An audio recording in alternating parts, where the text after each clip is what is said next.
ఏడుకొండలపై తిరుమలలో వెలిసిన వెంకట చలపతి గురించి అందరికీ తెలిసిదే. మరి కోనసీమ తిరుమలగా ప్రసిద్ధికెక్కించిన క్షేత్రం గురించి తెలుసా? 7 శనివారాల వెంకన్న దర్శనం, 7 జన్మల పుణ్యఫలం అన్న విశ్వాసంతో నిత్యం భక్తులతో కిటకిటలాడే వాడపల్లి క్షేత్రంపై ఓ రిపోర్ట్. ఆచి చికెన్ మసాలా. అంబేద్కర్ కోనసీమ జిల్లాలోని వాడపల్లి గ్రామంలో వెలిసిన శ్రీ వెంకటేశ్వర స్వామి ఆలయం దినదిన ప్రవర్ధమానమై విరాజిల్లుతోంది. ఆలయానికి వచ్చే భక్తుల రద్దీ వారం వారం మరింత పెరుగుతోంది. వరుసగా 7 శనివారాలు స్వామివారిని దర్శించుకుంటే పుణ్యఫలం దక్కుతుందన్నది భక్తుల నమ్మకం. అందుకే భారీగా తరలివచ్చి స్వామిని దర్శించుకుంటున్నారు. మరో విశేషం ఏంటంటే గత శనివారం ఒక్కరోజే సుమారు 90,000 మంది భక్తులు స్వామివారిని దర్శించుకున్నారు. ఇది ఆలయ చరిత్రలోనే అరుదైన రికార్డుగా చెబుతున్నారు. ఈ వారం ఆ రద్దీ మరింత పెరగనుందని అంచనా వేస్తున్నారు. వివిధ ప్రాంతాల నుంచి బస్సులు, ప్రైవేట్ వాహనాల్లో తరలి వస్తున్నారు.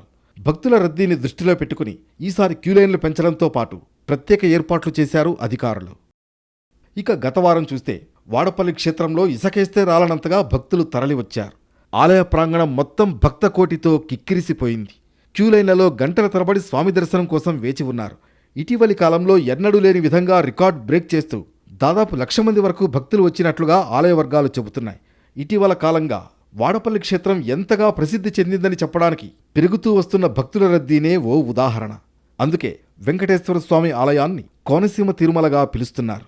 వాడపల్లి ఆలయ విస్తరణపై ప్రభుత్వం దృష్టి పెడితే ముందు ముందు మరింత అభివృద్ధి చెందే అవకాశం ఉంది.